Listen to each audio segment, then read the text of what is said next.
오늘 말씀의 제목은 성도가 지켜내야 하는 가치라는 제목입니다. 여러분 6월은 호국 보훈의 날입니다. 보훈의 달입니다. 이 호국 보훈, 이 호국 보훈이라는 것은 나라를 위해 희생하신 분들의 이 공로에 보답하는 것을 의미합니다. 누군가를 무언가를 지킨다는 것은 목숨을 걸어야 할 때가 있습니다. 그리고 목숨을 건다는 것은 그만큼 가치 있는 일이기 때문이라는 사실이에요. 가치 없는 일에는요 목숨을 걸지 않습니다. 그러나 가치 있는 일에는 목숨도 걸 수 있다라는 것이죠. 가치를 위해서 희생하신 그런 분들이 있으셨기 때문에 우리가 지금 어떻게 살아가고 있습니까? 자유롭게 살아가고 있지 않습니까? 그 가치를 지켜내기 위해서 사셨던 그런 분들이 있다라는 것이죠. 그래서 가치는 중요합니다. 가치는 지켜야 하는 것이고 가치는 중요하게 여겨지는 것입니다. 그리고 가치 때문에 지킬 수 있게 된 것이죠. 그렇다면 하나님의 자녀된 우리가 이 성도가 지켜야 하는 가치가 무엇일까? 우리는 어떤 것을 지켜야 할까를 살펴보면 먼저는 한마디로 이야기를 하면 성도가 지켜야 될 가치는 하나님의 뜻인 줄 믿습니다. 하나님의 뜻이 가치예요. 그래서 성도는 하나님의 뜻을 따라 살아가야 되고 뜻의 가치를 따라 살아가야 한다는 것입니다. 그래서 하나님의 뜻 안에는 많은 가치들이 있습니다. 무엇보다도 하나님의 뜻 안에는 사랑이라는 가치가 있어요. 그래서 하나님께서 하나님의 뜻을 이루시기 위하여 우리를 얼마나 사랑하셨는지를 예수 그리스도를 이 땅에 보내주심으로 인하여 우리에게 보여주셨어요. 그 크신 사랑을 우리에게 보여주셨습니다. 하나님의 뜻을 이루시기 위해서 사랑이라는 가치를 사용하셨다라는 거예요. 사랑뿐만이 아니라 사실 하나님의 뜻 안에는 화평이 있고 오래 참음도 있고 희생도 있고 성김도 있고 헌신도 있습니다. 용서도 있습니다. 이와 같은 가치들이 하나님의 뜻 안에 수북히 쌓여 있다라는 거예요. 그래서 하나님의 뜻을 따라 살아갈 때 우리는 하나님의 가치를 따라 살아가게 될 줄 믿습니다. 그렇다면 우리가 구원받은 성도로서 가치를 지켜내기 위해서 무엇을 해야 될까? 우리가 할 수 있는 일이 무엇일까? 오늘 본문을 통해서 세 가지를 우리가 지켜내야 될 가치에 대한 세 가지를 함께 살펴보도록 하겠습니다. 첫 번째, 시작. 하나님의 뜻이 무엇인지를 알아야 합니다. 하나님의 뜻이 무엇인지를 알아야 하나님의 가치를 알 수 있어요. 그러니까 뜻을 알지 못하면 우리가 하나님의 가치가 무엇인지 알지 못하고 하나님의 뜻대로 살아가지를 못합니다. 1차 포로 귀환이 있은 후에 79년이 지나서 2차 포로 귀환이 이루어졌습니다. 2차 포로 귀환의 리더는 에스라였죠. 에스라는 약 4개월 정도 시간을 거쳐서 4개월 동안에 걸쳐서 바벨론에서 예루살렘으로 도착을 하게 됩니다. 여러 가지 걱정들이 있었어요. 그러나 성경의 기록은 무엇이었냐면 하나님의 손이 도우셔서 무탈하게 도착할 수 있었습니다. 이런 고백이 기록되어 있습니다. 그러나 몇 개월이 지나서 에스라는 충격적인 이야기를 듣게 돼요. 그렇게 예루살렘에 4개월에 걸쳐서 예루살렘에 돌아왔고 시간이 조금 지나서 충격적인 이야기를 듣게 되는데 1절과 2절에 있는 말씀이에요. 붉은 글씨와 우리 또 녹색 글씨 있죠? 만 읽도록 하겠습니다. 처음부터 시작. 2일 후에 방백들이 내게 나와 이르되 가나안 사람들과 헷 사람들과 브리스 사람들과 여부스 사람들과 암몬 사람들과 모압 사람들과 애굽 사람들과 아모리 사람들의 가증한 일을 행하여 2절도 볼까요? 그들의 딸을 맞이하여 아내와 며느리로 삼아 방백들과 고관들이 이 죄에 더욱 으뜸이 되었다 하는지라. 지금 가증한 일을 행했다 이렇게 말씀하고 있어요. 가증한 일을 행했다라고 말씀하고 계시는데 이 가증한 일을 이 포로에서 돌아온 사람들이 행하고 있다라는 거예요. 그러니 에스라는 그 이야기를 듣고 충격이었어요. 그 가증한 일이란 이방인 아내와 며느리를 삼은 것이었어요. 그것은 하나님께서 기뻐하시지 않은 일이었어요. 또 더 충격을 받은 이유는 모범을 보여야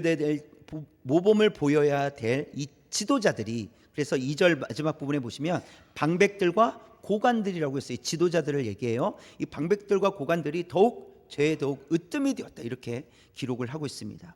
모범이 되어야 되는데 더욱 죄에 앞장섰다, 하나님의 말씀을 듣지 않는 불순종하는 일에 더 앞장섰다라는 것을 말씀해 주고 있어요. 그래서 더 충격이 있었던 것이죠.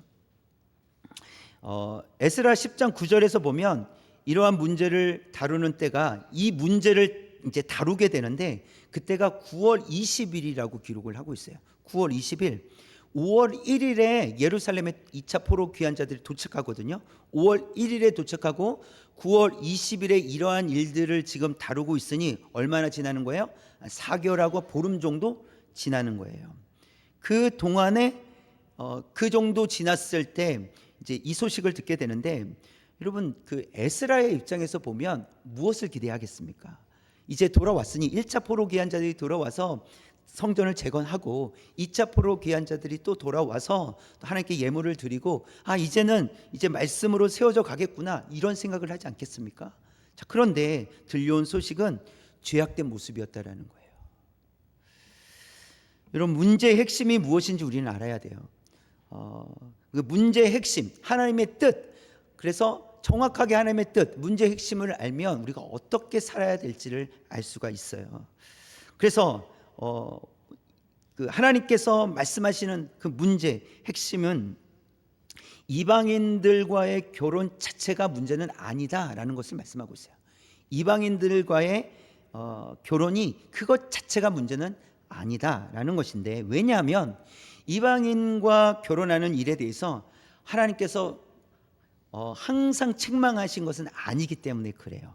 예를 들어 아브라함도 애굽 여인 하갈에게서 이스마엘을 낳게 됩니다.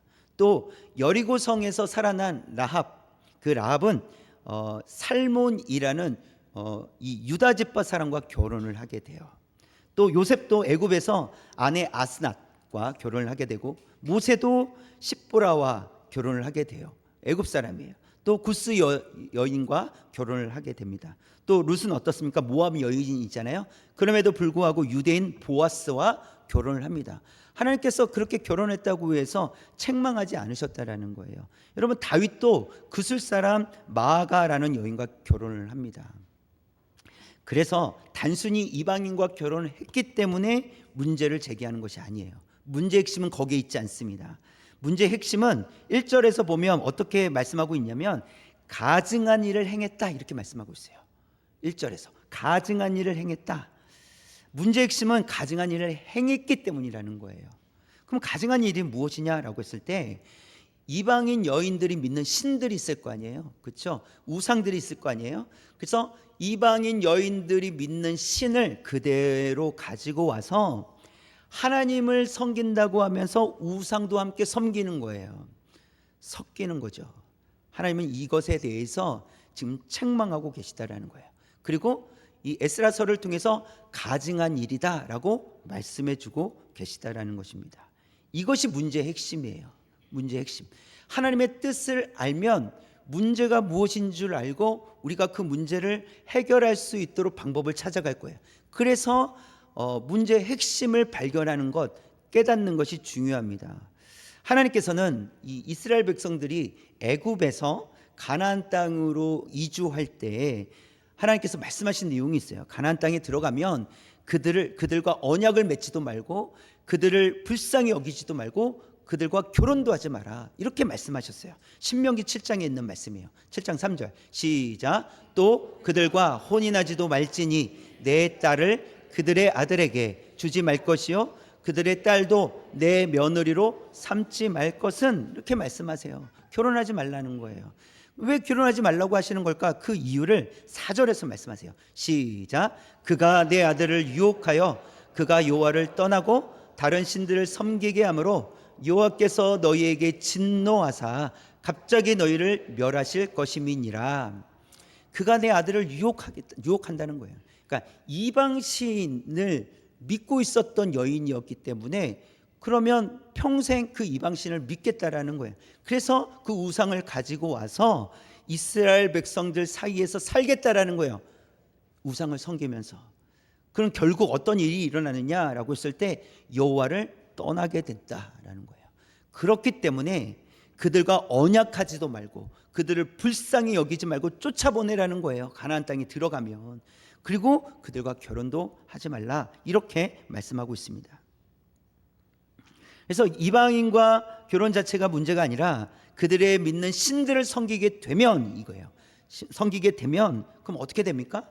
여호와께서 너희에게 진노하사, 이렇게 말씀하세요. 멸하실 것이라 라고 말씀하고 계십니다.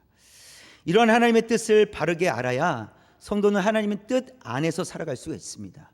그러니까 하나님께서 무엇을 원하시는지 알아야 돼요. 그래서 하나님의 뜻을 알면 하나님께서 주시는 기쁨을 더욱 풍성하게 누릴 수 있다라는 거예요.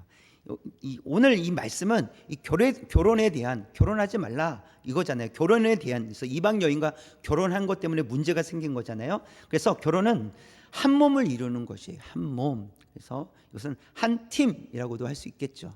그래서 한 사람 한 사람이 따로 살다가 둘이 한 몸을 이룬 거예요. 한 팀이 된 거죠. 그래서 한 팀이 되었기 때문에 함께 누리게 돼요. 그렇죠? 기쁨을 함께 누리게 되고 슬픔을 함께 공유하게 됩니다. 예를 들어 체육대회를 하면 가장 마지막에 하는 종목이 무엇입니까? 보통 이어달리기. 이게 그렇죠? 이어달리기, 이제 계주하는 거죠. 계주, 이어달리기 하죠. 그 항상 점수를 높게 줘요. 그래서 이게 점수가 낮은 팀들도 역전할 수 있는 기회이기 때문에 최선을 다합니다. 최선을 다해요. 그렇죠? 그런데 마지막 주자가 한 바퀴를 남겨둔 상황에서 최선을 다하지 않는 모습을 보이는 거예요. 약간 장난치듯이 뛰어가는 거예요. 그러면 같은 편, 응원하던 같은 편의 마음은 어떨까요? 열심히 응원해, 이겨라 막 하고 있는데 막 장난치듯이 막 뛰어가는 거예요. 우리 편이. 그러면 마음이 어떻겠어요? 힘들죠. 화가 날 거예요. 왜 저래? 막 이럴 거예요. 뭐 욕은 뭐 입으로 욕은 못해도 마음속으로 막 욕할 수 있고, 왜 저래? 막 하면서 막 그럴 수 있어요. 여러분, 왜 답답하고 화가 납니까? 내 마음과 달라서 그렇죠. 아니, 우리 팀이 함께 해야 되는 거예요. 팀이 같은 마음을 품어야 되잖아요. 그런데 같은 마음을 품지 않는 거예요. 그러니까 답답한 거죠. 그리고 화가 나는 것이죠. 여러분, 잘하든지 잘하지 못하든지 팀은 마음을 함께 공유하게 되어 있어요. 이게 팀이에요. 팀. 이긴다면 기쁨을 함께 누리게 될 겁니다. 또 진다면 아쉬움을 함께 위로하게 될 거예요. 괜찮아, 이렇게. 우린 최선 다했잖아. 그래도 졌지만 할 수 없지 하고 서로 위로하게 될 거예요. 이게 팀이죠. 이게 화합입니다. 그렇죠? 성도는 결혼을 통해서 더 풍성히 누릴 수 있는 기회가 주어집니다. 그러니까 혼자일 때와 둘일 때, 둘이 함께할 때 다른 풍성함이 있다라는 거예요. 하나님 지금 이것을 우리에게 가르쳐주고 계시는 거예요. 그래서 여러분, 이기고 지느냐의 문제보다는 마음을 함께 공유할 수 있느냐가 더 중요하다라는 거예요. 이길 수도 있고 질 수도 있어요. 이기면 함께 기뻐하면 되는 거예요. 잘했어 하면서. 지면요, 위로하는 거예요. 우리 그래도 최선을 다했잖아. 우리가 뭐 열심히 했지만 할 수 없지 뭐 하면서 서로를 위로하는 거예요. 이게 팀이잖아요. 이게 함께 풍성해지는 거란 말이죠. 그래서 이기고 지느냐, 이것도 중요하겠지만 이보다 더 중요한 것은 마음을 함께 공유하는 거예요. 이길 때의 마음, 질 때의 마음, 서로 그 마음을 함께 공유하는 거예요. 네가 못해서 그래. 여러분, 내가 못한 거 맞지만 나만 못했냐고 이렇게 얘기하지 않겠습니까? 나도 못한 거 맞지만 너도 못했잖아, 이러지 않을까요? 그러나 서로 마음이 같다면, 그래, 우리가 조금 뭐 미흡하긴 했어. 그러나 그래도 잘한 거지. 우리 실력에 이 정도면 잘한 거야 라고 격려한다면 다음번에 또 함께 할 때 어떤 마음일까요? 더 열심히 해야지, 이런 마음이라는 거예요. 이런 마음을 공유할 수 있는 것이 더 중요하다라는 거예요. 그래서 지더라도 서로 격려하고 위로할 수 있는 마음이 통한다면 여러분 힘들지 않습니다. 위로가 됩니다. 그래서 결혼은 이렇게 마음이 나눠지는 곳이 되어야 된다는, 이런 마음이 나눠지는 곳이 결혼이 되어야 된다는 거예요. 그렇기 때문에 그리스도 안에서, 하나님 안에서 가정을 이루라고 그렇게 말씀하시는 거예요. 왜요? 더 풍성하기 때문에. 뿐만 아니라 가정을 통해서 하나님께 영광이 되는 것이 중요해요. 그렇기 때문에 둘이 한 몸이 되어서 하나님께 영광이 될 수 있도록 해야 된다는 것이죠. 그러기 위해서, 이것이 하나님의 뜻이라는 거예요. 이것 때문에, 그래서 우리에게 풍성함을 누릴 수 있도록 하시기 위해서 하나 되라는 거예요. 한 몸 되라는 거예요. 그리스도 안에서 한 몸을 이루라, 이렇게 말씀하고 있는 것입니다. 여러분, 우리가 행복할 때 하나님께서 기뻐하시고 영광을 받으실 줄 믿습니다. 가정이 행복할 때 하나님께서 기뻐하시고 영광을 받으실 줄 믿습니다. 가정이 하나 될 때 하나님께서 기뻐하시고 영광을 받으실 줄 믿습니다. 왜 하나님께서 영광을 받으실까요? 왜 하나님께서 기뻐하실까요? 우리가 행복한 것이, 가정이 행복한 것이, 가정이 하나 되는 것이 하나님의 뜻이기 때문에 그렇다라는 거예요. 그러니까 하나님의 뜻은 우리가 행복한 거예요. 우리가 하나님 안에서 행복해야 하면 하나님 즐거워하세요. 하나님 기뻐하세요. 성경 조금 못 읽었다고 하나님 막 야단치지는 않으세요. 그러나 권면하시겠죠. 제발 좀 읽어라. 권면은 하시겠죠. 그러니까 우리가 뭘 못했다고 해서 낙심할 필요 없습니다. 우리는 하나님의 자녀이고 우리는 최선을 다하지만 여전히 연약할 수 있어요. 그러나 연약하지만 하나님은 연약한 우리를 자녀로서 받아주신다는 거예요. 우리를 기뻐하신다는 사실입니다. 그래서 하나님께서 기뻐하시는 일, 하나님께 영광이 되는 일에 그 뜻을 우리가 알고 그 일을 위해서, 그 하나님의 뜻을 위해서 살아가는 거예요. 그 중에 하나가 말씀드렸던 우리가 행복해지는 거예요. 우리 가정이 행복해지는 거예요. 우리 가정이 하나 되는 거예요. 하나님 이걸 기뻐하세요. 하나님이 이것을, 하나님은 이런 우리의 모습을 통해서 영광을 받으신다는 사실입니다. 성도가 지켜내야 할 가치는 하나님의 뜻입니다. 하나님의 뜻을 우리는 지켜내야 돼요. 그러니까 하나님의 뜻 안에는 앞에서도 서론에서 말씀드렸지만 사랑의 가치가 있어요. 섬김의 가치가 있어요. 또 용서의 가치가 있고 헌신과 희생의 가치들이 있어요. 하나님의 뜻 안에는 다양한 가치들이 있어요. 그 가치를 누리기 위해서는 하나님의 뜻을 알아야 된다는 거예요. 저와 여러분이 하나님의 뜻을 알고 하나님의 마음을 알아서 우리가 하나님의 뜻의 그 가치를 가지고 살아갈 수 있기를 주님의 이름으로 축원합니다. 두 번째 볼까요? 두 번째, 시작. 하나님 앞에 죄를 자복해야 합니다. 성도가 지켜내야 하는 가치는 죄를 자복하는 거예요. 에스라는 고발 내용을 듣고요, 큰 충격에 빠지게 됩니다. 뿐만 아니라 두려웠어요. 그러니까 두 가지예요. 큰 충격에 빠지고 두 번째는 두려워하게 되었습니다. 왜냐하면 우리가 앞서 보았던 신명기 7장 4절의 말씀에 보면 맨 마지막 붉은 글씨 한번 볼까요? 시작. 여호와께서 너희에게 진노하사 갑자기 너희를 멸하실 것임이니라. 하나님의 뜻을 따르지 않는다면 여호와께서 너희를 진노하사 갑자기 너희를 멸하실 것임이라, 이렇게 말씀하시기 때문에 그렇습니다. 또 에스라가 충격이 되었던 것은 무엇이냐면, 지금 남유다가 바벨론에게 망해서 70년 후에 1차 포로 귀환 자들이 돌아온 거잖아요. 이제 회복이 시작된 거란 말이에요. 또 79년 후에 2차 포로 귀환 자들이 돌아왔어요. 그래서 이젠 다시 시작해야 돼요. 다시 하나님 나라 백성으로서의 삶을 살아가야 되는 거예요. 그런데 망했던 그때로 또 돌아가고 있다는 거예요. 그러니 큰 충격에 빠졌을 뿐만 아니라 에스라는 두려웠어요. 다시 남유다가 바벨론에게 망했던 그때로 돌아갈까 봐 두려웠던 것입니다. 그 두려움을 감추지 못했어요. 그래서 에스라가 그 이야기, 소식을 들은 다음에 첫 반응을 보면 3절에 있는 말씀인데, 첫 반응을 보면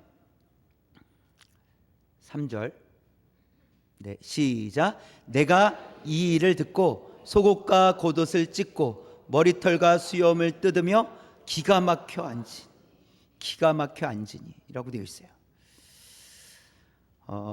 속옷과 겉옷을 찢었다, 머리털과 수염을 뜯었다 라고 하는 것은 이건 매우 충격적일 때 하는 행동이에요. 그리고 비통한 마음을 나타내는 행동이에요. 그래서 표현 자체가 무엇이냐면 기가 막혀 앉으니 이렇게 됐어요. 기가 막히다는 거예요. 기가 막혀 할 말이 없다라는 거예요.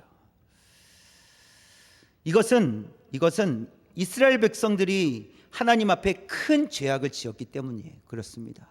그것을 또 6절에서 표현하고 있어요. 얼마만큼 큰 죄인지 6절에서 말씀하고 있어요. 처음부터 시작. 말하기를 나의 하나님이여 내가 부끄럽고 낯이 뜨거워서 감히 나의 하나님을 향하여 얼굴을 들지 못하오니 이는 우리 죄악이 많아 정수리에 넘치고 우리 허물이 커서 하늘에 미침이니이다.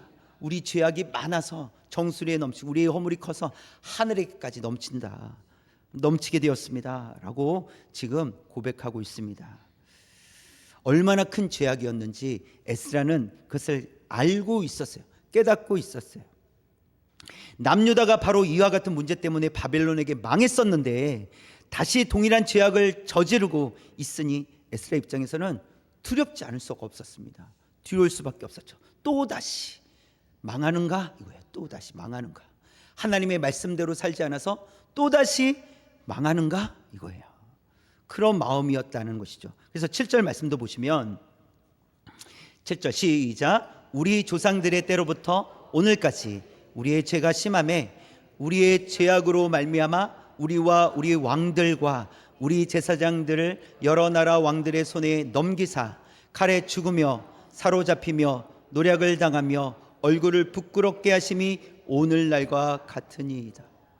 과거에 조상들이 하나님 말씀을 떠나고 불순종하여서 그들이 여러 나라 왕들에 의해서 칼에 죽임을 당하고 사로잡혀가고 노략을 당했었는데 그 일이 지금까지 오늘까지 이르고 있다 이렇게 이야기하는 거예요.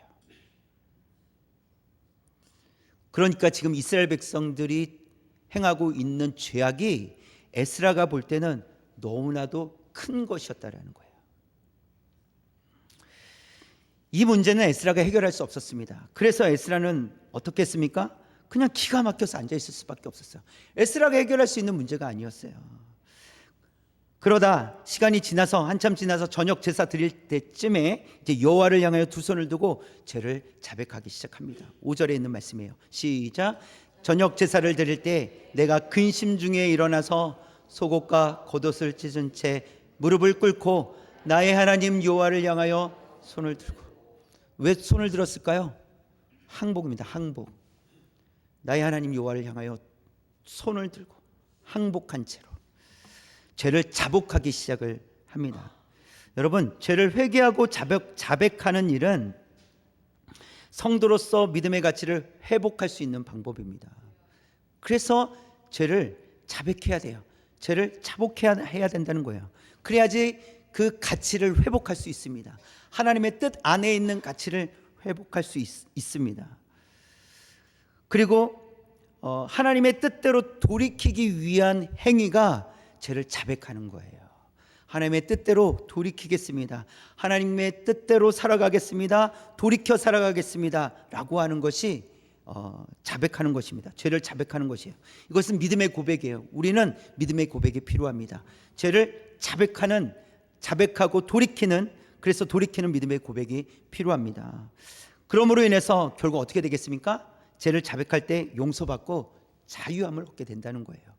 이것은 하나님의 은혜를 가리키고 있습니다. 왜냐하면 지금 하나님께서 우리 용서를 받으신다고 해서 뭔가 달라지지 않으세요. 근데 우리는 달라져요. 어떤 부분이 달라집니까? 자유함을 얻게 됩니다.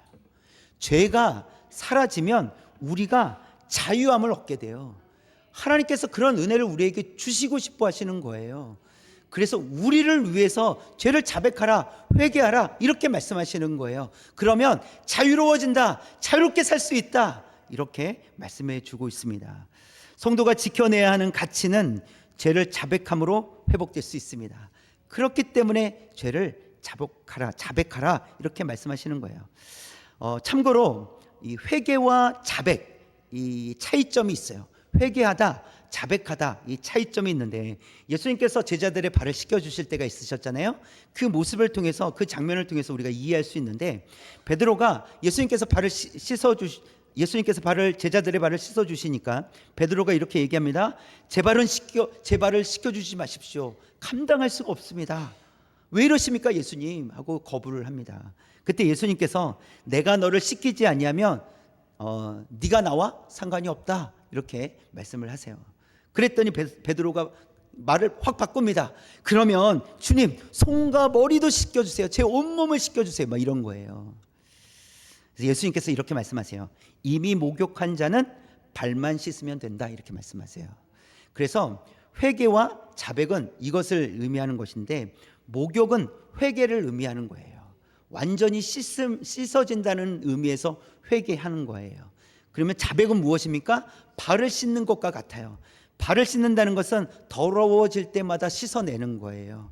그래서 죄를 자백하라는 것은 하나님을 믿는 자녀들, 그러니까 회개하고 하나님께로 돌아온 자녀들이 죄를 자백함으로 계속해서 씻음 받으라, 이렇게 말씀하고 있는 것입니다. 그래서 우리의 죄를 자백하면 어떤 일들이 일어나겠습니까? 요한 1서 1장 9절에 있는 말씀이에요. 시작. 만일 우리가 우리의 죄를 자백하면 그는 미쁘시고 의로우사 우리 죄를 사하시며 우리를 모든 불의에서 깨끗게 하실 것이요. 아멘. 우리를 모든 불의에서 깨끗게 하실 줄 믿습니다. 거룩한 백성으로 살아가게 하신다는 거예요. 그래서 하나님께 죄를 자백하는 것은 거룩한 백성으로서 가치 있게 살아가기 위한 것이에요. 가치 있게 살아가기 위해서, 하나님의 뜻 안에 있는 가치를 회복하기 위해서 죄를 자백하는 것입니다. 저와 여러분이 하나님의 뜻 안에 있는 가치를 회복하기 위해서 죄를 자복하고, 그리고 또 하나님께서 우리의 죄를 용서하여 주심으로 인해서 우리가 하나님의 자녀답게 거룩한 백성답게 살아갈 수 있기를 주님의 이름으로 축원합니다. 마지막 세 번째 볼까요? 시작. 하나님께 기도해야 합니다. 성도가 지켜내야 하는 가치는 기도라는 사실입니다. 기도는 죄를 자백하는 행위가 포함되어 있어요. 죄를 자백하는 행위, 그리고 믿음의 결단을 하는 시간이 기도하는 시간입니다. 또 기도는 하나님의 말씀을 가지고 씨름하는 시간이에요. 그냥 기도는 그냥 생각나는 대로 하는 것이 기도가 아니라 하나님의 말씀을 가지고 기도하는 거예요.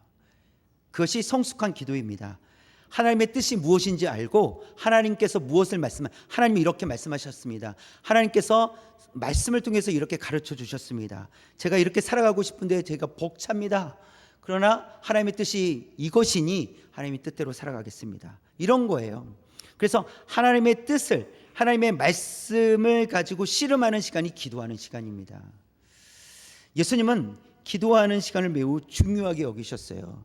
그러니까 우리는 예수님을 닮아가야 되겠죠. 예수님은 기도하는 시간을 매우 중요하게 여기셨는데, 마가복음 1장 35절을 볼까요?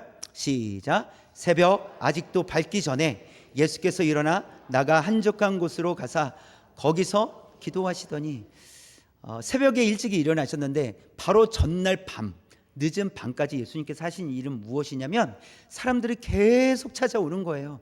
그래서 병든 자들이 찾아와서 고쳐달라는 거예요. 그래서 고쳐주셨어요. 귀신 들린 자들이 찾아와서 고쳐달라는 거예요. 그래서 귀신을 쫓아내셨어요. 그래서 밤 늦게까지 예수님은 사역하셨어요. 그리고 이어지는 말씀이 이 35절에 있는 말씀이에요. 새벽 아직도 밝기 전에 어두운 시간에 한적한 곳으로 가서 뭐 하셨습니까?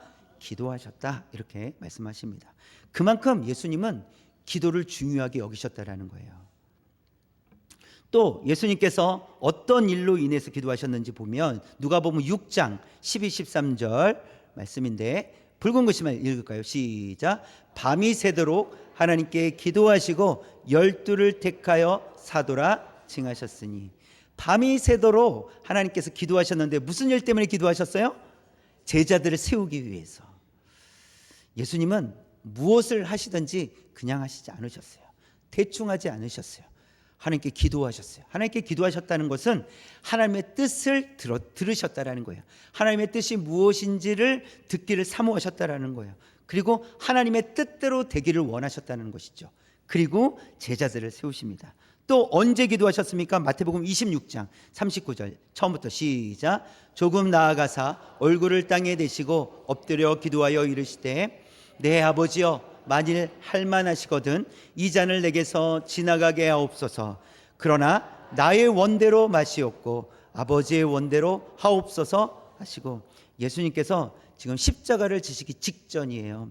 십자가를 지시기 전에 예수님께서 하신 일이 무엇입니까? 기도하신 일이에요. 본격적으로 고난을 받으시기 전에 예수님은 기도하셨습니다. 하나님의 뜻을 온전히 이루시기 위해서 예수님은 기도하셨어요. 기도에는요 하나님의 뜻을 담고 있습니다. 기도는 하나님의 뜻을 담아내는 거예요. 우리가 기도한다는 것은 기도를 통해서 하나님의 뜻을 그 기도에 담아내는 거예요. 그렇기 때문에 기도는 가치가 있는 거예요. 예수님은 이렇게 기도하셨죠. 나의 원대로 마시옵고 아버지의 원대로 하옵소서. 이것이 예수님이 중요하게 여기시는 가치라는 거예요. 여러분, 기도를 지금 많이 했다라고 말씀드리는 것이 아니에요. 그러니까 기도를 많이 해야 된다는 것을 말씀드리는 것이 아닙니다. 기도 안에 어떤 내용을 포함하고 있느냐, 어떤 가치가 있느냐는 거예요. 기도를 통해서 어떤 가치를 지금 선포하고 고백하고 있느냐는 거예요.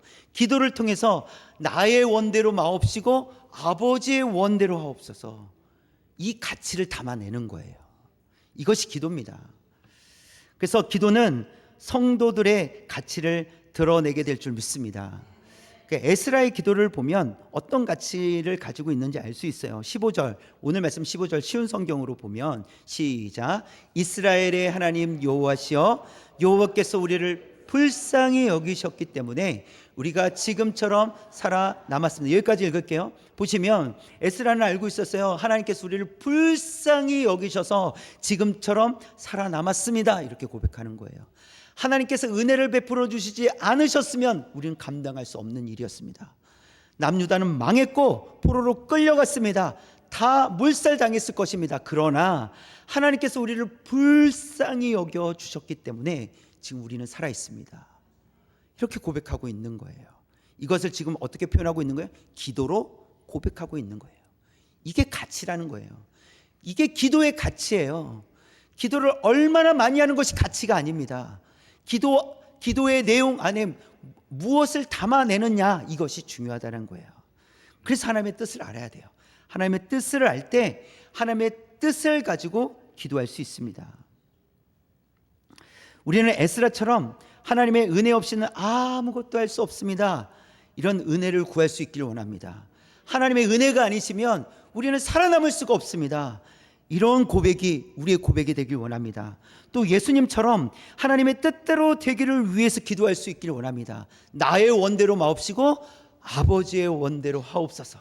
우리의 기도가 이런 가치 있는 기도가 되길 원합니다. 하나님의 뜻을 담아내어 선포할 수 있는 기도가 되길 원합니다.